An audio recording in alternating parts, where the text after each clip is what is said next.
Poucos nomes nas Escrituras despertam tanta curiosidade quanto o de Salomão, rei de Israel, filho do lendário Davi, herdeiro de um trono marcado por guerras e profecias. Salomão ascendeu não apenas como monarca, mas como símbolo de sabedoria, poder espiritual e mistérios não resolvidos. Sua trajetória fascina estudiosos, inquieta teólogos e levanta questionamentos até hoje. Como o homem mais sábio que já viveu, se perdeu nas sombras do próprio coração como alguém escolhido por Deus, acabou envolvido com 72 demônios e um anel com selo espiritual. E o mais desconcertante será que a construção do Templo de Jerusalém envolveu forças ocultas que ninguém ousa mencionar. Salomão não começou sua história nas trevas. Sua ascensão foi marcada por um momento raro nas Escrituras, um encontro direto com Deus, em sonho.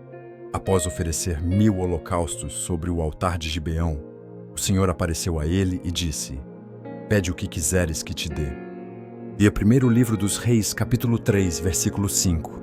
Não houve hesitação. Salomão não pediu glória, vitórias ou vingança. Pediu sabedoria, pediu discernimento, pediu o dom de governar o povo com justiça. Esse pedido comoveu o coração de Deus. E como resposta, o céu não apenas lhe concedeu sabedoria, mas também honra, riquezas e uma paz que reinaria em seus dias. Esse momento é o marco de uma promessa divina, um pacto entre Deus e um rei que parecia compreender o peso de liderar com temor e reverência. E o povo viu isso. De todas as nações, vinham homens para ouvi-lo. Os reinos do mundo reconheciam nele algo que não se encontrava em reis comuns. Seu trono era mais do que ouro e madeira de cedro. Era sustentado por conselhos que penetravam a alma. Ele ouvia causas, julgava com equidade, e sua fama se espalhava como fogo em campo seco. Era como se o próprio Espírito de Deus habitasse sobre ele.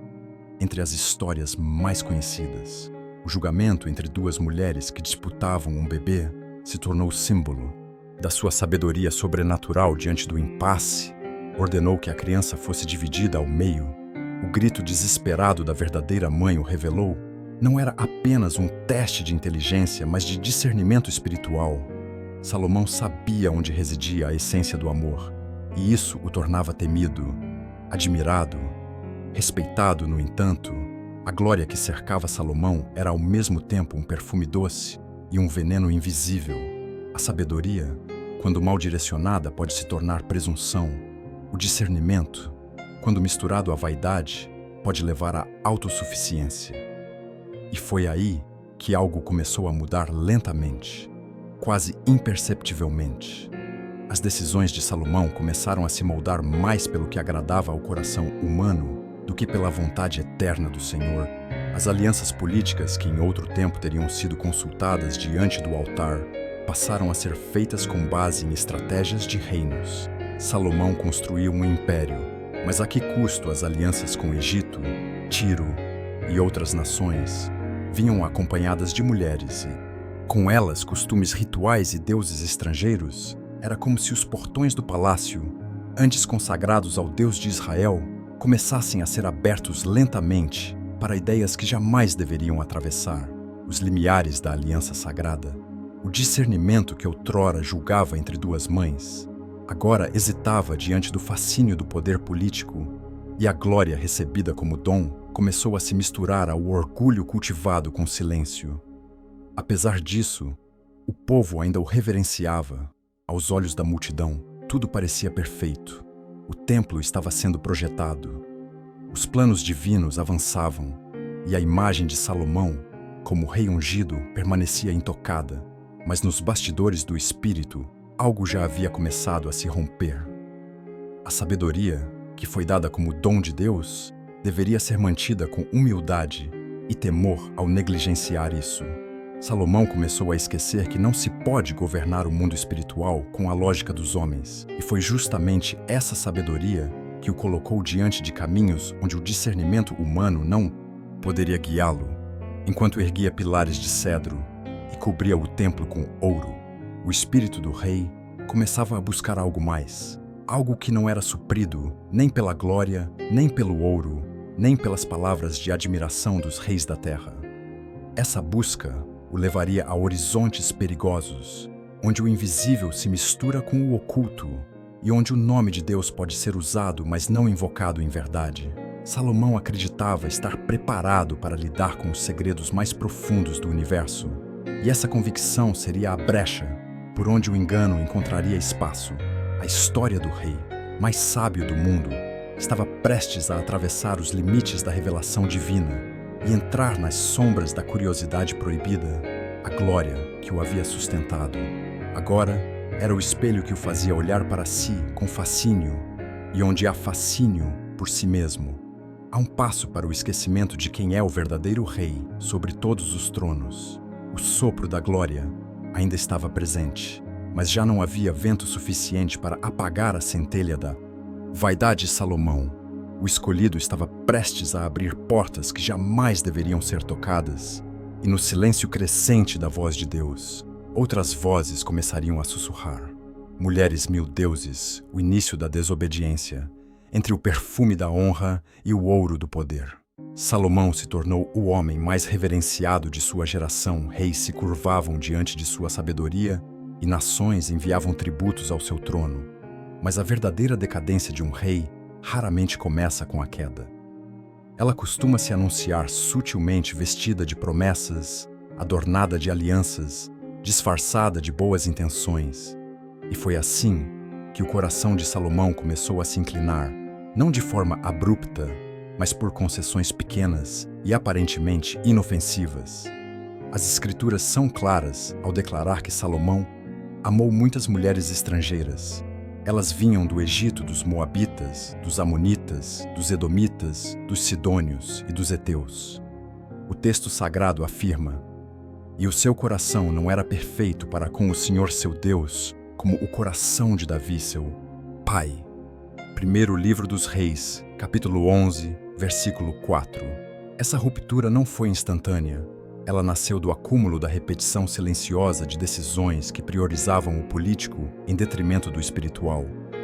Em vez de manter os limites que o Senhor estabeleceu, Salomão os estendeu para receber princesas em seu leito, mulheres que traziam não apenas beleza e alianças, mas também deuses, crenças e rituais de outros reinos. Ao todo, foram 700 esposas, princesas e 300 concubinas. Não eram números vazios, mas reflexos de um coração dividido, repartido entre o altar do Deus verdadeiro e os desejos de uma carne seduzida. E cada mulher, ao ser acolhida, trazia consigo um altar, uma imagem, um cântico estranho. O que era para ser apenas uma estratégia de paz, tornou-se um exército silencioso de influência espiritual em pouco tempo. Erguiam-se colinas com altares para Astarote, a deusa Sidônia, e para Moloque, a abominação dos Amonitas. Sacrifícios que jamais foram ordenados por Deus passaram a queimar nas terras de Israel, com o consentimento do rei que havia pedido sabedoria. A idolatria não chegou com violência.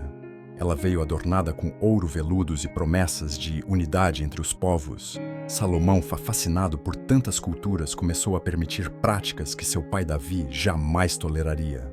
A glória do trono deu lugar à diplomacia dos compromissos. E os compromissos, quando não filtrados pela verdade, se tornam laços invisíveis à casa, que um dia foi cheia da presença de Deus. Agora, era povoada por símbolos estranhos. As imagens tomaram os corredores. Os ídolos se assentaram, onde antes havia oração com o tempo. Salomão não apenas permitiu, ele mesmo passou a participar. A mulher tsunamita, por quem se encantou, o convenceu a realizar um ritual a Moloque, e o rei esmagou gafanhotos como oferenda, acreditando que isso traria prazer e aprovação da deusa pagã, a quem ela servia, o mesmo homem que um dia julgou. Com justiça, passou a sacrificar o discernimento em troca de prazer, e o coração, uma vez cheio do Espírito de Deus, começou a pulsar pelas batidas dos tambores estrangeiros. Não era mais o mesmo homem. As decisões já não eram movidas por temor, mas por desejo. A sabedoria, que outrora o levava a ver além das palavras, agora se calava diante de rostos bonitos e vozes suaves. O pecado, ao contrário do que muitos imaginam, nem sempre grita. Às vezes ele sussurra com doçura, até que o homem já não perceba mais que está preso. E foi assim que Salomão, sem perceber, começou a se tornar escravo daquilo que acreditava. Controlar os sacerdotes que antes consultavam o rei passaram a se calar. Os profetas que denunciavam os desvios desapareceram dos registros nesse período.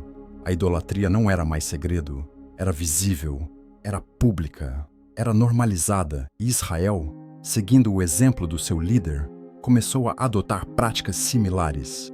Um povo que nasceu da promessa estava sendo moldado por influências que desprezavam o Deus que os tirou do Egito. O mais preocupante não era apenas a adoração aos deuses estranhos, mas o fato de que ela acontecia paralelamente ao culto no Nant e templo do Senhor Salomão não abandonou totalmente o Deus de Israel. Ele apenas o colocou ao lado de outros. O sincretismo foi a porta aberta para a destruição. O que deveria ser exclusivo tornou-se comum. O que era sagrado foi profanado por convivência. E o rei, ao tentar agradar a todos, perdeu a sensibilidade para discernir a quem realmente deveria se submeter. Esse processo é talvez uma das maiores advertências das Escrituras. Não foi uma batalha que destruiu Salomão. Não foi um inimigo estrangeiro. Foi o próprio coração. As concessões internas que somadas o levaram a adorar deuses que exigiam sangue, sacrifícios e práticas contrárias à aliança do Sinai. A adoração a Moloque, que exigia crianças como oferendas, é o retrato final da degradação. O homem que um dia ouviu a voz de Deus, agora aceitava o choro de inocentes como música religiosa. E Deus viu tudo. O silêncio de Deus não era ausência, mas juízo e no tempo. Certo, a resposta viria, mas antes disso, Salomão ainda teria tempo de experimentar os efeitos espirituais da sua abertura ao oculto, pois quando os altares foram compartilhados com outros deuses, o trono também passou a ser dividido com forças que jamais deveriam estar presentes, e o vazio que se instalou dentro do rei seria em breve preenchido por vozes que não vinham do céu, o silêncio de Deus e o eco dos espíritos. Houve um tempo em que Salomão entrava em seus aposentos, e a presença de Deus o envolvia como um manto invisível. Era como se o céu respirasse ao seu lado, e cada decisão que tomava estivesse mergulhada na luz do discernimento. Mas com o passar dos anos, algo começou a mudar, não de forma abrupta, mas lenta, quase imperceptível, como a luz do entardecer, que se esvai, sem que se perceba, a hora exata em que a noite caiu, aquele que um dia ouviu a voz de Deus nitidamente. Agora se via cercado por um silêncio incômodo. Os sonhos cessaram, as revelações diminuíram. O templo estava de pé. As ofertas continuavam, os rituais eram mantidos, mas a glória havia se afastado no trono. Salomão mantinha a aparência de domínio, mas por dentro algo estava inquieto, um vazio, um eco, a ânsia da voz de Deus. Não deixou um espaço neutro. Ela abriu um abismo, e onde Deus silencia, outras vozes começam a se aproximar. Vozes que não vêm com trovões nem com relâmpagos, mas com sussurros, com sugestões, com convites disfarçados de sabedoria. A alternativa foi nessa atmosfera espiritual rara, efeita, que começaram a surgir estranhos relatos nos corredores do palácio. Um jovem servo que ajudava nos aposentos da Icor apresentava um semblante exausto. Seus olhos estavam fundos, sua força murcha, sua pele pálida. Ele dizia: acordará à noite com uma pressão sobre o peito, com uma presença invisível que lhe sugava a energia, a juventude, a própria vontade de viver. Os anciãos diziam que era enfermidade. Outros diziam que era fraqueza do espírito. Mas Salomão ouviu aquele relato com atenção incomum. Algo naquele relato ressoava com o que ele próprio sentia. Uma drenagem espiritual silenciosa. Uma presença que não se nomeava, mas que rondava o nome que surgiu. Foi Ornias, um espírito, um ser que vagava pela atmosfera invisível de Jerusalém. se alimentando da vitalidade dos jovens, especialmente dos servos do templo. Ele não gritava, não se manifestava com violência, apenas sugava pouco a pouco os que não estavam guardados. Um espírito parasita faminto por energia humana. Salomão, já distante do altar da obediência, não reagiu com jejum e oração. Reagiu com investigação. Mandou buscar livros antigos, registros arcanos, textos escondidos entre os escribas, vasculhou tradições deixadas por povos antigos e encontrou neles pistas sobre entidades similares, sobre formas de interação com o mundo invisível, sobre métodos de invocação e controle. Sua busca já não era mais por comunhão, mas por conhecimento. Um tipo de sabedoria que não vinha mais de cima, mas que ele acreditava poder extrair por suas próprias mãos. O palácio, antes adornado pela presença do Espírito de Deus, começou a ganhar salas reservadas, espaços selados onde ninguém entrava, exceto o rei e seus escribas mais íntimos. Salomão queria entender o mundo espiritual, mas sua abordagem já não era pela via da revelação, e sim da experimentação. Não era mais o profeta que esperava. Era o estudioso que conduzia rituais. E foi nesse contexto, segundo antigos textos extra-bíblicos, que uma figura apareceu. Um anjo. Os registros do chamado Testamento de Salomão descrevem esse momento como um encontro com Gabriel, o mesmo mensageiro celestial que anunciaria o nascimento do Messias, séculos depois. Mas aqui a presença não vem com boas novas. Vem com um objeto, um anel, um selo com marcas sagradas cuja autoridade permitiria a Salomão subjugar entidades espirituais. A entrega do anel é envolta em mistério. Alguns textos sugerem que foi uma concessão divina, outros que foi um teste. Mas uma coisa é certa: Salomão não hesitou em usá-lo assim. Que o anel tocou sua pele. Salomão ordenou a manifestação de Órnias e o espírito se apresentou, não com gritos, mas com um lamento sutil. Estava preso, sujeito à autoridade daquele selo.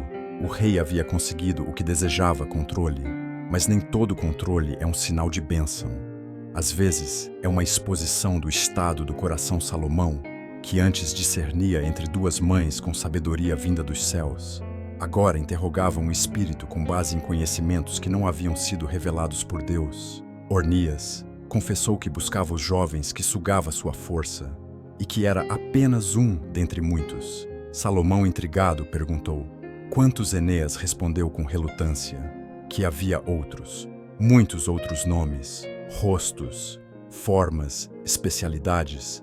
Não era um único espírito isolado. Era uma legião oculta, à espreita Salomão. Então quis saber mais, queria entender, catalogar, classificar.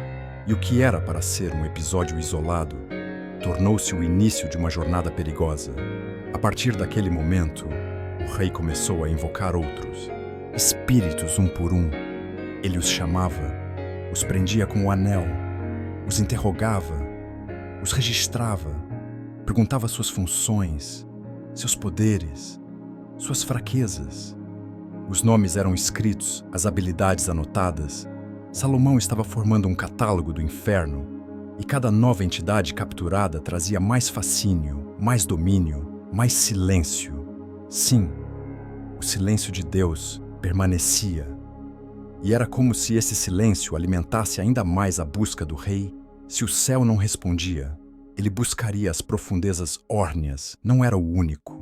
Havia dezenas e mais tarde, ele descobriria que havia 72 nomes, 72 funções, 72 rostos do engano, mas ainda não era hora de conhecê-los por hora.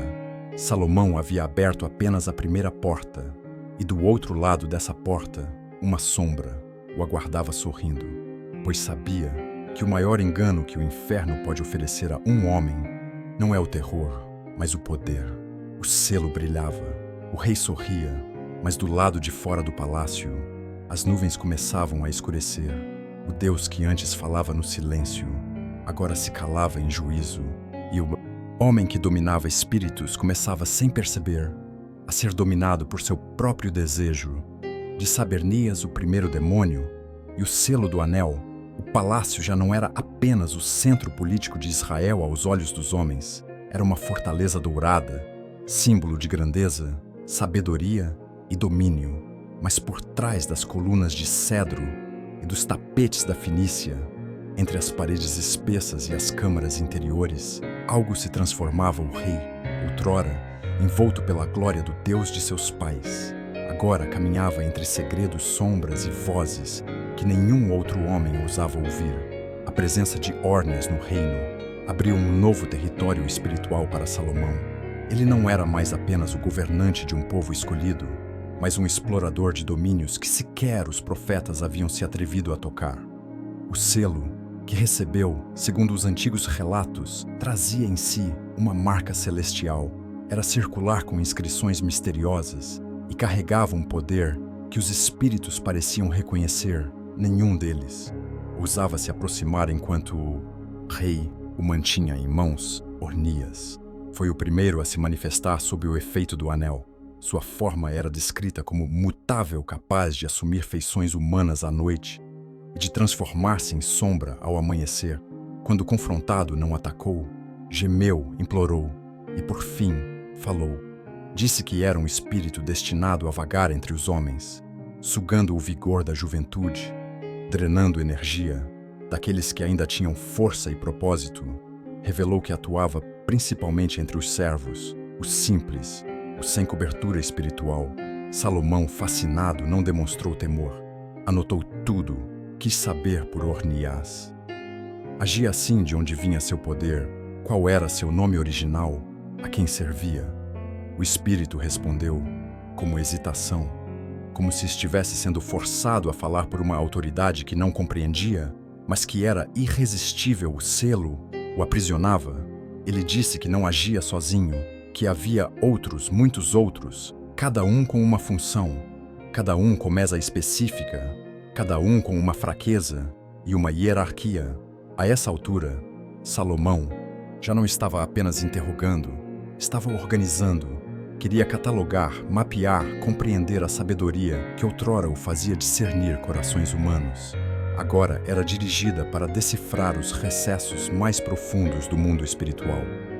Órnias revelou nomes, descreveu entidades, e Salomão, em vez de retroceder, sentiu que havia encontrado uma nova missão: dominar o invisível.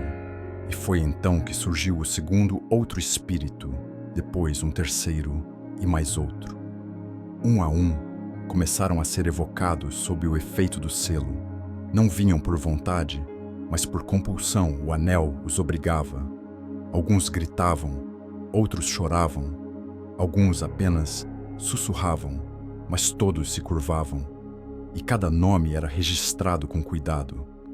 Cada habilidade descrita em detalhes. Salomão agora sabia quais espíritos causavam doenças, quais geravam discórdias, quais traziam loucura. Sabia quais habitavam o vento, quais vagavam pela noite, quais mergulhavam nos olhos dos que não vigiavam o rei, que um dia pediu sabedoria para discernir entre o bem e o mal. Agora mergulhava no mal, tentando compreendê-lo com a frieza de um juiz. Mas o problema é que o mal não se deixa estudar sem deixar marcas. Ele observa quem o observa. Ele toca quem tenta dominá-lo. Salomão mandou erguer uma câmara secreta abaixo do palácio.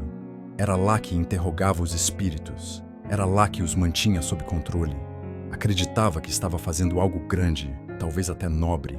Alguns textos posteriores sugerem que ele dizia estar conhecendo os inimigos de Deus para melhor combatê-los, mas os métodos que usava não vinham da Torá, não vinham dos profetas, vinham de grimórios, de fórmulas antigas, de tradições herdadas de povos que Israel deveria ter destruído. Entre os registros feitos por Salomão, o nome de Órnias aparece várias vezes. Ele se tornou uma espécie de intérprete, um guia entre o rei e os outros espíritos. Salomão passava horas em diálogo com ele, aprendendo estruturas, hierarquias, intenções. A essa altura, o selo havia se tornado mais do que um instrumento. Era símbolo de poder, e Salomão passou a usá-lo com frequência, em reuniões, em julgamentos, em sonhos. O selo o protegia, mas também o isolava cada vez mais distante dos sacerdotes, dos profetas da presença divina, cada vez mais mergulhado em um universo onde o bem e o mal não eram mais absolutos, mas peças em um tabuleiro que ele julgava controlar. E então veio o número. Ornias falou. Diz que havia uma estrutura antiga, um grupo composto por 72 espíritos, 72 nomes esquecidos pelo tempo, 72 seres que haviam participado da rebelião ancestral, quando os filhos de Deus tomaram para si as filhas dos homens, conforme descrito no livro de Gênesis. Espíritos que não pertenciam nem ao céu nem à terra, estavam presos em uma existência intermediária, aguardando o juízo. Salomão escutava com atenção cada palavra. Denias era recebida como revelação, mas não era. Era apenas informação fria, sem temor. E o problema da informação sem temor é que ela se torna soberba. O rei queria conhecer cada um dos 72 e queria controlá-los. Foi nesse ponto que algo mudou dentro de Salomão. Antes ele se via como servo de Deus. Agora começava a se ver como legislador sobre o invisível. A linha entre o profeta e o feiticeiro começava a desaparecer. Ele não pronunciava encantamentos, não oferecia sacrifícios aos demônios, mas usava o nome de Deus para subjugá-los, como se o nome do Eterno fosse uma chave em suas mãos, e não uma presença diante da qual ele deveria se prostrar. Ornias foi apenas o primeiro, mas através dele, Salomão abriu um portal, um caminho sem volta. O selo funcionava. A autoridade era real, mas a origem da unção havia se esvaído. E quando um homem continua operando mesmo após a unção ter se retirado, ele se torna um risco para si mesmo e para todos. Ao seu redor, as câmaras espirituais foram se tornando mais profundas, os interrogatórios mais ousados, os textos mais antigos e o silêncio de Deus, agora total, era preenchido por uma falsa sensação de progresso.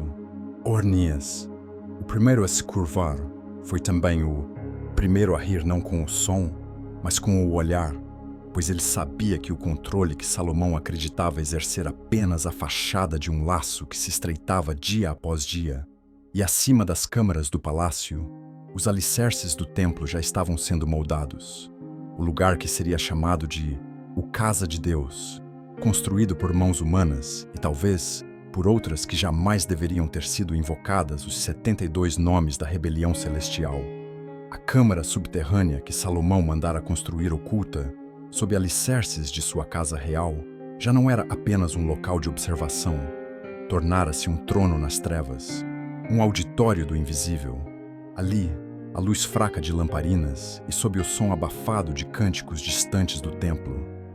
O rei mantinha longas sessões com os seres que, um a um, eram forçados a se curvar diante do selo que carregava em sua mão. Havia sido o primeiro, mas apenas o início.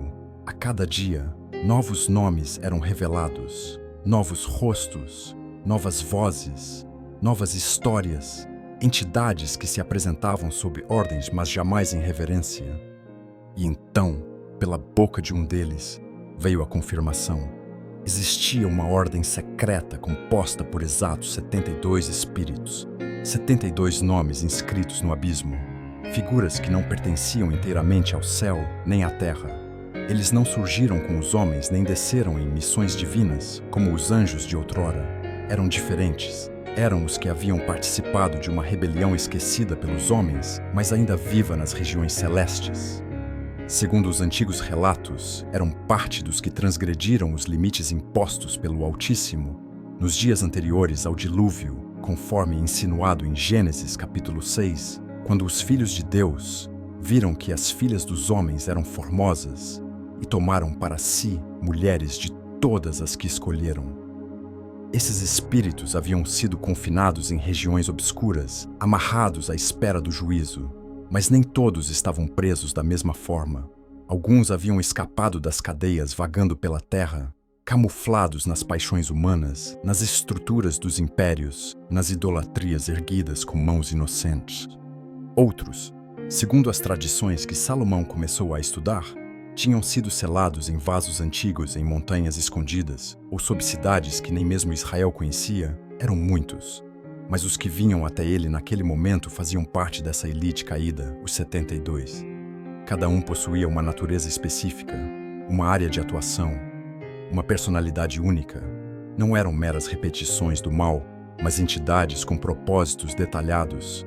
Havia os que provocavam tormento mental, como pensamentos obsessivos, alucinações, pesadelos e visões aterradoras.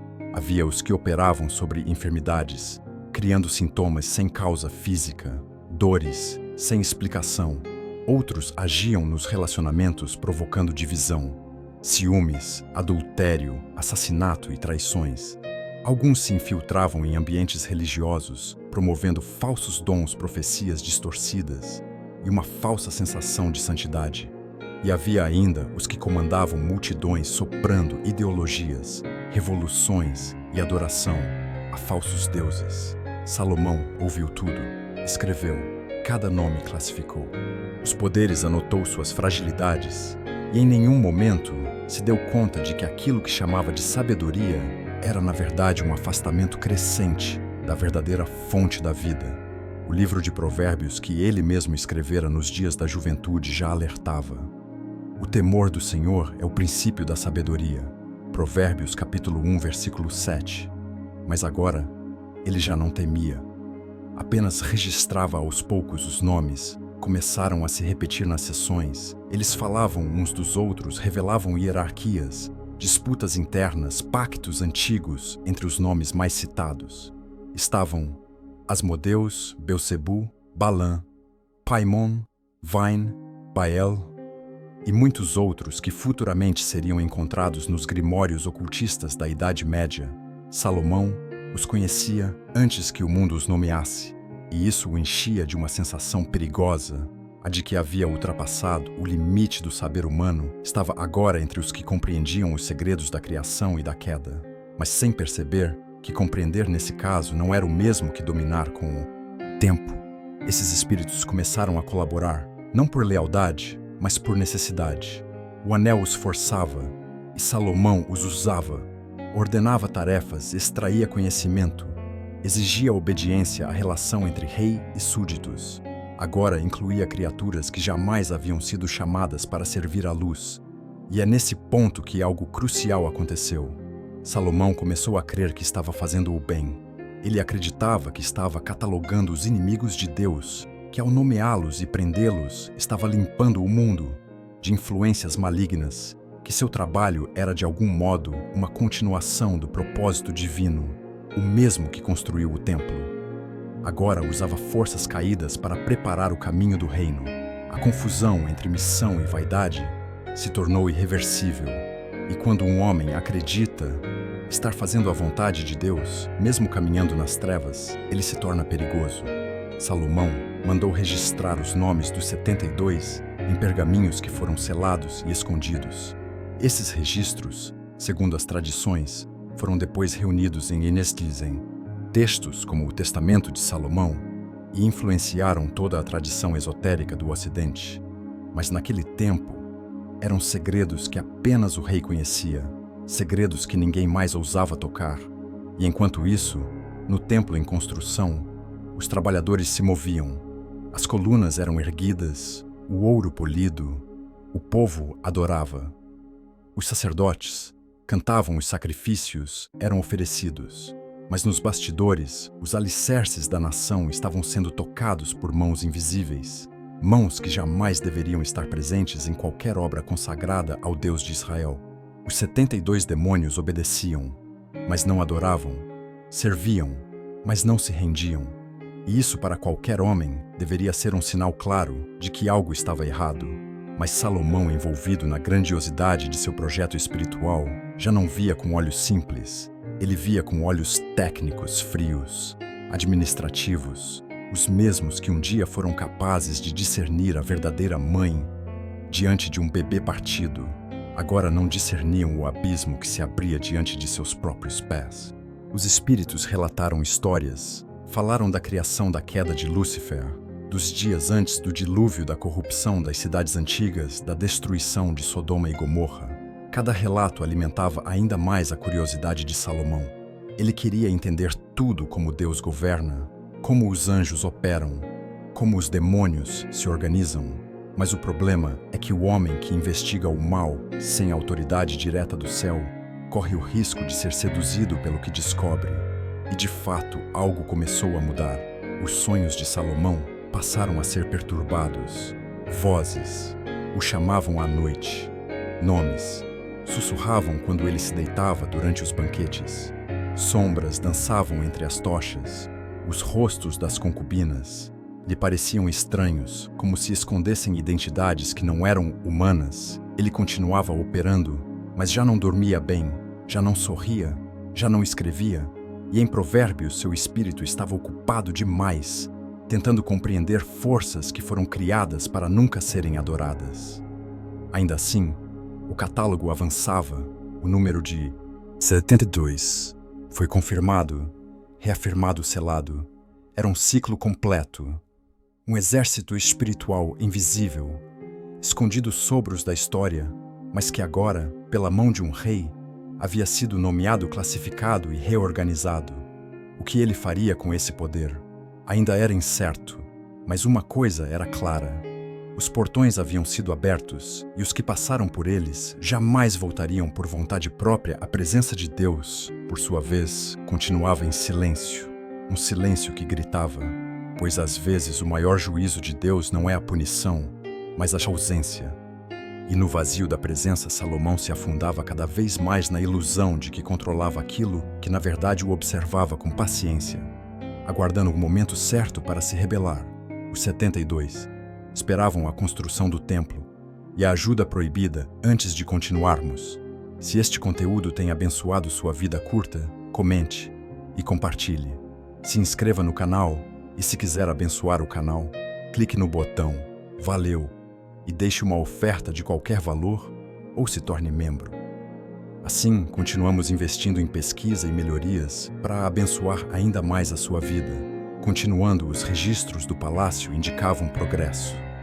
O templo do Senhor, a maior promessa dos dias de Davi, tomava forma diante dos olhos do povo. Blocos imensos de pedra eram transportados em talhes minuciosos esculpidos por artesãos habilidosos. Colunas de bronze fundidas com precisão do lado de fora. Tudo era esplendor. Os sacerdotes comemoravam as tribos, reconheciam o cumprimento da antiga promessa. Era a casa de Deus, erguida no Monte Sião. Como profetado, mas sob esse mesmo solo, nas profundezas ocultas do palácio, os 72 nomes continuavam sendo chamados um por um, não para adorarem, mas para trabalharem. Salomão havia cruzado um limite invisível. Não era mais apenas o homem que controlava os espíritos. Agora ele os empregava. A tarefa: ajudar na construção do templo. Os antigos relatos que cercam essa fase, embora não canônicos, apontam para algo que, mesmo figurado, revela um dilema espiritual profundo: a mistura entre o sagrado e o profano, a utilização de entidades espirituais corrompidas para erigir um lugar que deveria ser exclusivamente santo templo, que fora projetado como morada do Altíssimo, agora recebia, mesmo que ocultamente, o suor e a força de seres que haviam se rebelado contra o céu. As tarefas executadas por esses seres, segundo os textos, iam além do possível. Para mãos humanas, moviam pedras que 1000 homens não moveriam, fundiam metais em temperaturas que nenhuma fornalha da época suportaria, criavam mecanismos de transporte e arquitetura que ultrapassavam a tecnologia do século. Era como se os céus e a terra estivessem se tocando de forma deturpada, um avanço de aparência divina, mas com essência distorcida. O povo não sabia, os profetas não falavam, e Salomão, cada vez mais embriagado por sua obra, não questionava. Afinal, o templo estava sendo construído. Era isso que importava. Não, mas a Escritura Sagrada sempre advertiu sobre o tipo de fundação sobre a qual se ergue qualquer obra. O salmista já havia declarado com sabedoria, herdada de gerações passadas: se o Senhor não edificar a casa em vão, trabalham os que a edificam. Salmo 127, versículo 1. Era exatamente isso. O que estava em jogo. O templo era edificado, sim, mas quem o estava edificando? A realidade espiritual que Salomão dominava com aparente autoridade já começava a apresentar sinais de desgaste. Os 72 demônios antissubmissos tornavam-se impacientes. Alguns resistiam à invocação, outros mentiam nas respostas. O anel ainda funcionava, mas a atmosfera nas sessões já não era a mesma. Salomão começava a sentir calafrios, arrepios, uma opressão invisível que se acumulava nos corredores ocultos da câmara. Mesmo assim, insistia. A obra não podia parar. A construção do templo tornou-se para ele uma obsessão, um legado, uma forma de eternizar seu nome entre os homens e talvez aplacar o silêncio de Deus, que continuava absoluto. Mas o Senhor não habitava em obras feitas por mãos humanas, dizia o futuro livro dos Atos, e mesmo quando escolheu habitar entre o povo, sempre exigiu pureza, separação, santidade. Era isso que o tabernáculo do deserto simbolizava. Cada cortina, cada utensílio, cada ritual apontava para um Deus que é santo, que não compartilha sua glória com outro. Mas ali nos bastidores da construção havia outros olhos observando. Não eram os olhos de querubim sobre a arca, eram olhos de seres que um dia brilharam nos céus, mas caíram como estrelas abatidas, os mesmos que foram lançados para a terra e que agora, sob autoridade forçada, ajudavam a levantar a habitação do Deus que um dia os expulsara. A ironia espiritual dessa realidade era por si só um grito de alerta, mas Salomão não ouvia mais os alertas, apenas os resultados. E os resultados vinham a cada semana, uma nova etapa concluída. Os salmos de Davi ecoavam nas praças. Os levitas se preparavam para o dia da consagração. O povo trazia ofertas com alegria. Tudo indicava que a bênção estava sobre Israel. Tudo menos a paz interior do rei, no seu íntimo. A inquietação crescia. Não era medo, era peso. Algo o acompanhava, algo que não saía. Mesmo nos momentos de glória, sentia-se observado os rostos dos espíritos que interrogava. Invadiam seus sonhos, as vozes, sussurravam nomes em línguas que ele não compreendia. E o selo em sua mão, já não trazia mais a mesma sensação de autoridade. Agora parecia um fardo, segundo os relatos mais ocultos. Salomão começou a buscar formas de fortalecer o controle, reforçou os rituais, prolongou os períodos de interrogatório, buscou novos textos de proteção espiritual, vindos de terras distantes, incorporou símbolos egípcios, fórmulas babilônicas, misturas de tradições que nunca deveriam ter sido colocadas lado a lado com os mandamentos do Deus de Israel. A mistura aumentava, e com ela, a corrupção daquilo que à vista do povo ainda parecia sagrado. O templo estava quase pronto. Faltavam apenas detalhes, mas a base já estava lançada. Uma base onde o visível e o invisível se misturavam, onde as mãos de homens e os poderes de anjos caídos operavam lado a lado. Era a obra mais bela já construída em Jerusalém, mas quem olhasse com os olhos do Espírito saberia havia rachaduras que nenhum cinzel podia corrigir. E Deus ainda permanecia em silêncio. Esse silêncio que começou com a desobediência. Agora era o cenário constante da alma de Salomão. Ele já não orava como antes. Suas orações eram discursos, suas palavras fórmulas. A comunhão deu lugar à manipulação. E onde antes fluía a revelação, agora se estabelecia o controle. O templo, sim, seria consagrado à glória de Deus. Sim, desceria, mas o preço por tudo aquilo ainda seria cobrado, pois Deus pode por vezes honrar a fé de um povo, mesmo quando seu líder está corrompido. Ele pode responder ao clamor sincero dos que não sabem o que se passa nos bastidores, mas ele não se deixa enganar. E o trono de Salomão, ainda que reluzente, começava a se inclinar à ajuda, proibida, silenciosa e invisível. Já deixava marcas, e entre as pedras sagradas daquele templo, repousavam e de vozes que não pertenciam ao altar, eco que em breve exigiriam mais do que foram forçados a oferecer, pois nenhuma aliança com as trevas termina sem cobrança. E Salomão ainda não sabia, mas os 72 estavam apenas começando a revelar o que realmente desejavam.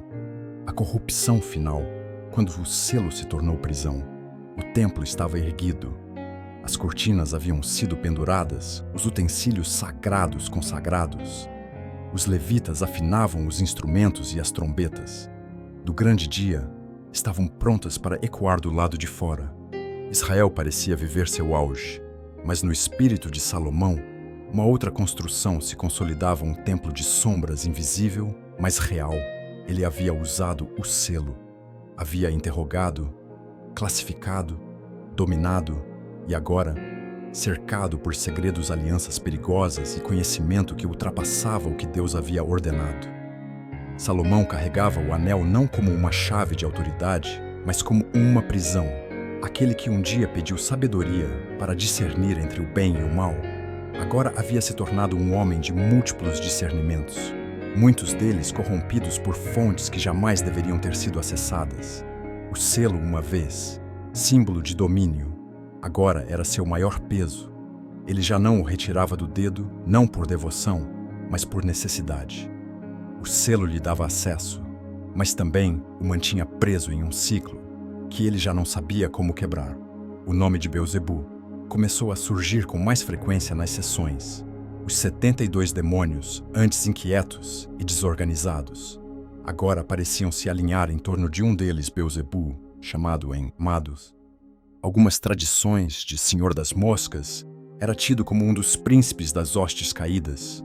Seu nome, embora não apareça na narrativa original de Salomão nos livros bíblicos, é mencionado séculos depois por Jesus no Evangelho de Mateus, capítulo 12, como o príncipe dos demônios. Isso sugere que sua influência é duradoura, profunda e silenciosamente organizada, e foi com ele que Salomão quis dialogar segundo os registros não canônicos. Salomão teria tentado convocar Beelzebu com o mesmo método usado para os demais, mas algo foi diferente. O ambiente se tornou pesado, o anel tremia, os escribas temiam entrar na câmara, e quando Beelzebu se apresentou, não se curvou como os outros. Olhou nos olhos do rei, sorria, não zombava, apenas observava, como se soubesse que o jogo havia mudado. Beelzebu não resistiu à convocação, mas tampouco demonstrou submissão. Ele falou do céu, de sua queda, das divisões, nas ordens espirituais, das guerras invisíveis travadas entre os séculos. Revelou segredos que até mesmo Salomão, com todo o seu conhecimento, desconhecia, e ofereceu algo mais: poder. Não apenas sobre os 72, mas sobre legiões. Disse que Salomão poderia ultrapassar as limitações do mundo visível, governar sobre reinos ocultos, dominar os ciclos da vida e da morte, desde que estivesse disposto a pagar o preço. Esse preço não era imediato, não envolvia pactos escritos com sangue, nem sacrifícios visíveis. Era mais sutil, mais perigoso. Envolvia a entrega contínua da consciência, a aceitação do controle, como vocação, a adoração do poder, como fim em si mesmo. E Salomão, já imerso na ilusão de que fazia tudo em nome do bem, não percebeu que começava a se curvar, mesmo sem dobrar os joelhos. Foi assim que o selo se tornou uma prisão. O rei já não invocava os espíritos apenas por curiosidade ou controle. Agora buscava revelações que nenhum profeta de Israel havia tido. Começou a escrever textos que misturavam verdades eternas com revelações dos abismos. Suas palavras, antes inspiradas pela sabedoria divina, passaram a carregar peso, densidade e mistério, que confundiam mais do que esclareciam a presença do Espírito do Senhor, que em seus primeiros dias era constante.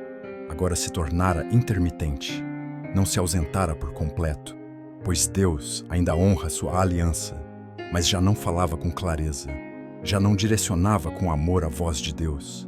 Se tornara um eco distante. Entre os corredores do coração de Salomão, o livro de Eclesiastes, mais tarde atribuído a ele, revela a amargura de quem viu tudo teve tudo, e ao final disse: vaidade de vaidades, tudo é vaidade. Pajun.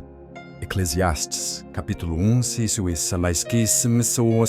versículo 2. Essa frase não foi escrita por um jovem animado nem por um sábio em paz, mas por um homem que carregava o fardo de ter ultrapassado limites que nunca deveriam ter sido tocados. O anel, segundo algumas tradições, começou a se aquecer nas mãos do rei. Sua presença incomodava sua luz. Escurecia Salomão. Antes dormia, mal com pesadelos recorrentes. Sonhava com figuras que o observavam de longe.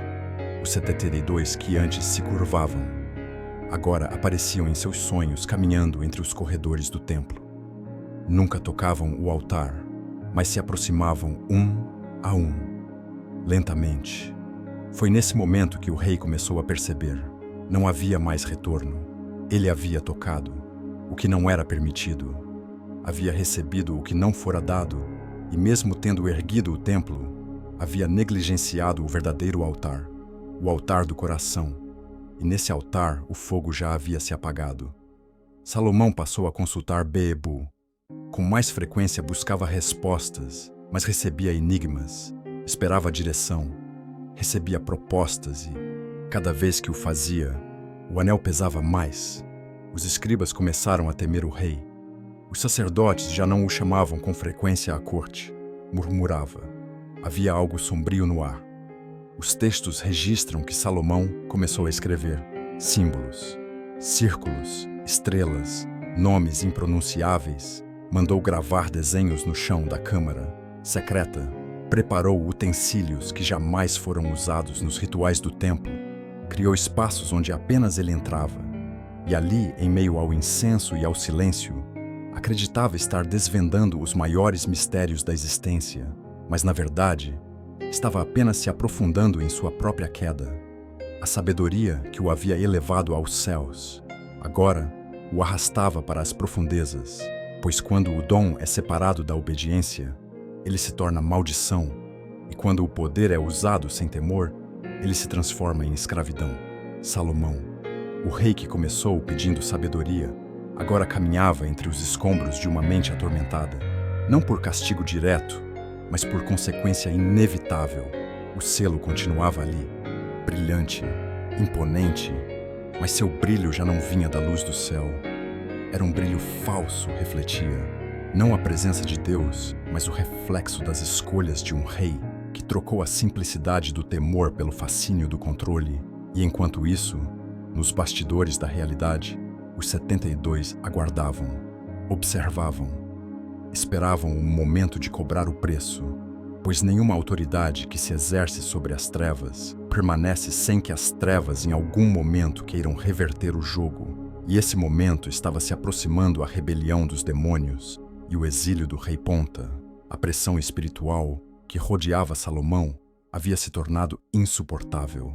O selo já não representava a autoridade, representava um pacto não declarado, uma aliança tácita, firmada no orgulho de um coração que outrora foi puro, mas que agora tremia diante das consequências do que havia permitido entrar. Os 72 nomes que ele anotara cuidadosamente em seus pergaminhos começaram a se comportar de maneira distinta. Os mesmos que outrora se curvavam mediante o anel, agora falavam com ambiguidade, respondem com sarcasmo ou em silêncio absoluto, como se estivessem apenas esperando uma ordem que não vinha mais do rei, mas de outro lugar, mais profundo, mais escuro. Beebu havia deixado de ser um interrogado. Ele falava por vontade própria, dava conselhos, semeava sugestões, a presença que antes causava temor. Agora era recebida com certa familiaridade, e é justamente nesse momento que os textos antigos registram uma das viradas mais sombrias da vida de Salomão, a traição invisível das entidades espirituais que ele julgava controlar. Asmodeus, um dos 72, era descrito como sutil persuasivo e com sede por liberdade, enquanto Salomão se envolvia cada vez mais com os segredos revelados por Beuzebu. Asmodeus tramava em silêncio. Segundo os relatos preservados na literatura rabínica e em tradições posteriores, Asmodeus observava cada ritual, cada gesto do rei, esperando um momento de descuido, e esse momento chegou durante uma das sessões em que Salomão buscava desvendar os chamados nomes maiores dos céus, aqueles que, segundo ele, dariam poder absoluto sobre todas as forças da criação. Algo aconteceu, um erro, uma distração, talvez, uma hesitação espiritual. O selo, por um breve momento, foi removido do dedo. E naquele instante, Asmodeus o tomou. O texto tradicional afirma que o anel foi lançado ao mar, desprezado, desprevenido Salomão, e viu seu maior instrumento de controle desaparecer diante de seus olhos, o espírito que ele acreditava dominar. Agora o dominava. Asmodeus não apenas tomou o anel, tomou o trono, assumiu a forma do rei, enganou seus servos, sentou-se no palácio e governou em seu lugar.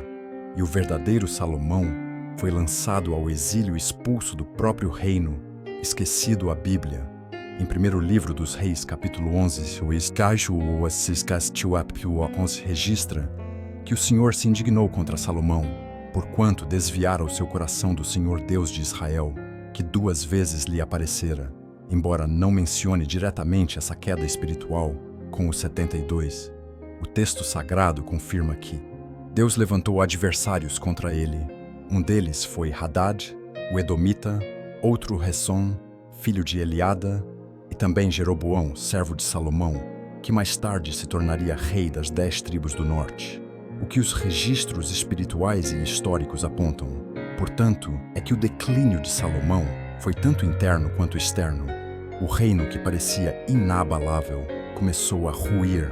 Salomão vagou por terras distantes, há versões que dizem que foi para a costa do Líbano, outras para o deserto ao sul de Judá, disfarçado, vivendo entre comerciantes, dormindo em casas humildes, trabalhando como servo. Ninguém o reconhecia. O rei mais sábio e mais rico do mundo agora lavava os pés de estrangeiros, trabalhando dia e noite sem nome, sem glória, sem trono. Aquele que comandou os 72 agora sequer comandava sua própria identidade. As noites eram cheias de lembrança. Ele via os rostos dos demônios, ouvia os sussurros que antes o bajulavam, mas que agora zombavam. Sentia o peso das palavras que pronunciou, dos segredos que escreveu, das permissões que concedeu. Não havia mais controle, não havia mais voz divina, apenas o silêncio, o mesmo silêncio que começou com as concessões pequenas. Agora havia se tornado absoluto, um silêncio que doía mais que qualquer punição. Mas o exílio é muitas vezes o terreno da redenção. E foi nesse contexto que uma cena curiosa e simbólica ocorreu. Certo dia, enquanto caminhava entre os pescadores, Salomão recebeu uma porção de peixe simples assado no fogo. E dentro daquele peixe, segundo a tradição, encontrou algo: o anel, o mesmo que havia sido lançado ao mar, devolvido, não por poder, mas por misericórdia. Um lembrete de que o Senhor ainda o via, ainda o buscava, ainda o amava, pois mesmo quando somos infiéis, Deus permanece fiel ao retornar para Jerusalém. Salomão não o fez com exércitos, não reconquistou o trono pela força. Segundo os relatos, convocou uma última vez a presença do céu, invocou o nome do arcanjo Rafael, aquele que é descrito em Tobias, capítulo 12, como um dos 7 que estão sempre prontos a entrar na presença da glória do Senhor.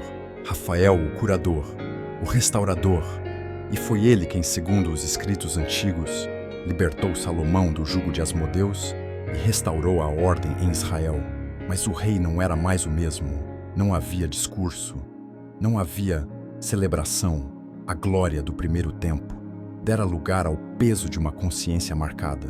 O trono foi recuperado, mas o espírito do rei jamais retornou ao que era. Salomão tornou-se silencioso, introspectivo. Já não escrevia com a ousadia de antes os textos do fim de sua vida. Como o Eclesiastes, carregam um tom de melancolia, de arrependimento, de constatação tardia, vanidade de vaidades. Tudo é vaidade.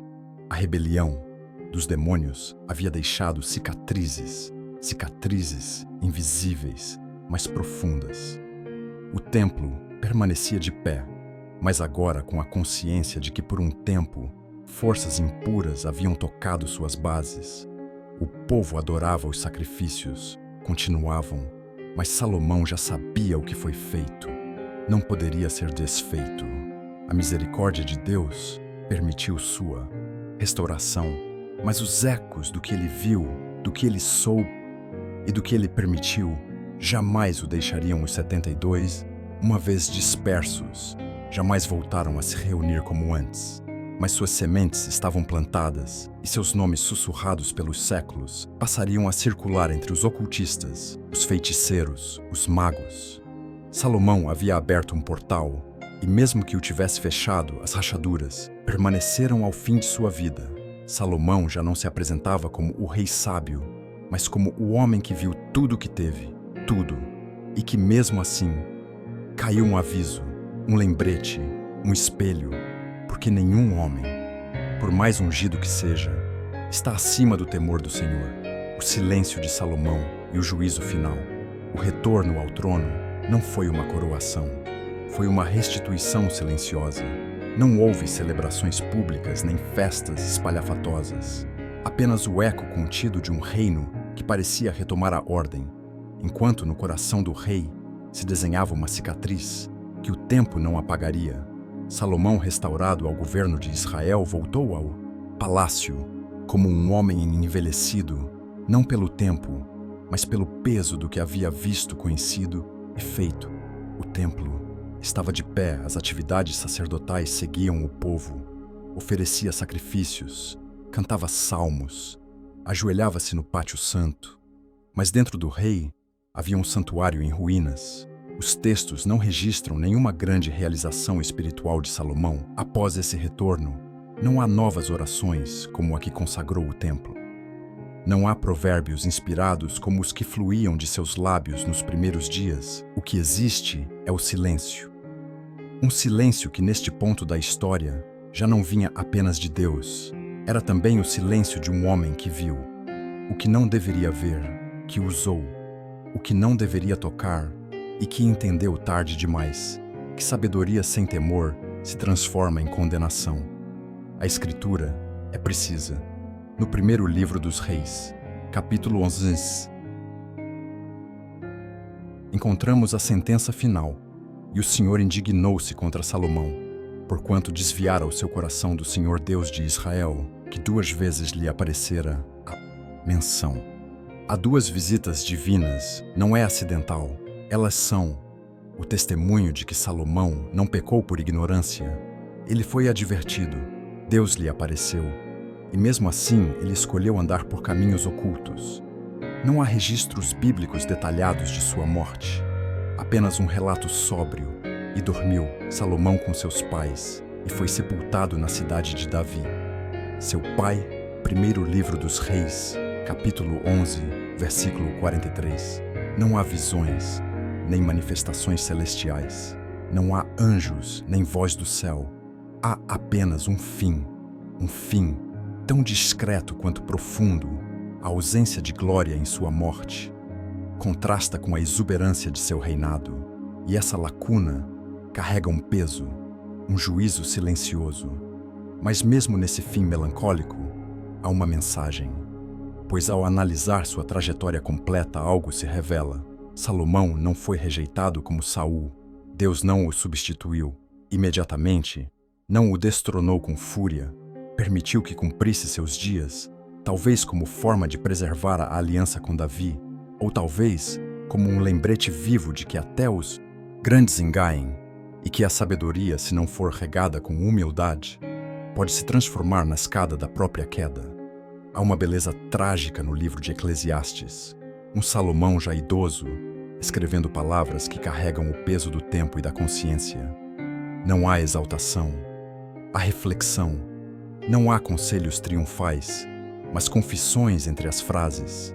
É possível ouvir o lamento de quem descobriu que o verdadeiro sentido da vida não está nas construções, nem no conhecimento, nem no domínio, mas no temor do Senhor. E é isso que ele escreve, como se quisesse deixar registrado o seu último esforço de redenção de tudo o que se tem ouvido. O fim é teme a Deus e guarda os seus mandamentos, porque este é o dever de todo o homem. Eclesiastes, capítulo 12, versículo 13. Essa frase é mais do que um ensinamento, é uma confissão, a confissão de um rei que andou por caminhos celestiais e infernais, que reinou sobre Israel, e sobre os 72 espíritos caídos que construiu o templo do Senhor, e ao mesmo tempo abriu portais invisíveis onde jamais deveria ter pisado que foi amado por Deus, e mesmo assim permitiu que seu coração fosse dividido por 1000 alianças. O silêncio de Salomão no final de sua vida é, na verdade, um aviso ensurdecedor, um testemunho para todos que pensam que o conhecimento é suficiente, que o domínio espiritual garante segurança, que os dons substituem a obediência. Salomão é o retrato do homem que teve todo o poder, riqueza, sabedoria, unção e que ainda assim se perdeu. Mas talvez o maior mistério de sua vida esteja justamente nesse paradoxo. Deus o ama, Deus falou com ele, Deus o usou e ainda assim permitiu que ele caísse, porque há momentos em que o Senhor, em sua soberania, deixa que as escolhas do homem se tornem caminhos de dor, não para a destruição final, mas para a edificação de gerações futuras. O nome de Salomão jamais foi apagado. Jesus o menciona nos Evangelhos. O Novo Testamento reconhece sua glória. O templo que ele construiu foi visitado pelo próprio Filho de Deus. E talvez seja nesse ponto que o círculo se fecha no local onde Salomão usou forças impuras para erguer colunas. Jesus pisou com pés santos para purificar os que ali buscavam redenção. A advertência está feita. O selo foi tirado. Os 72 foram dispersos. O templo permaneceu por um tempo, mas também caiu séculos depois, como símbolo de que nenhuma estrutura espiritual, construída sem base sólida, permanece para sempre. Mas o ensinamento de sua vida ecoa até hoje. E diante desse eco, cada um precisa se perguntar: o que estamos construindo com quem temos feito aliança? De onde vêm as vozes que ouvimos quando Deus silencia a história de Salomão?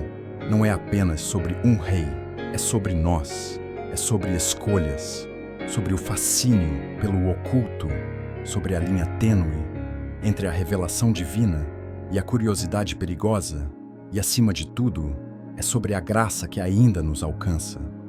Mesmo quando nos perdemos entre os salões de ouro e os corredores da vaidade, hoje fomos confrontados com um dos maiores paradoxos das Escrituras, um homem que começou sua jornada ouvindo a voz de Deus e a terminou em silêncio, um rei coroado com sabedoria, riqueza e autoridade, que escreveu provérbios que atravessaram gerações, que edificou o templo mais glorioso da história de Israel, mas que ao final de seus dias não deixou registrado um último cântico, nem uma oração ardente, apenas um suspiro, um lamento escondido entre as linhas de Eclesiastes. Vaidade de vaidades, tudo é vaidade.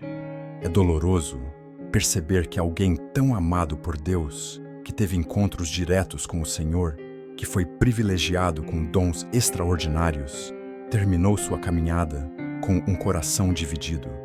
E essa é talvez a maior advertência de toda a sua história, porque Salomão nos revela que dons não são garantia de permanência, que conhecimento não substitui, intimidade que glória humana não preenche o vazio que só a presença de Deus pode ocupar.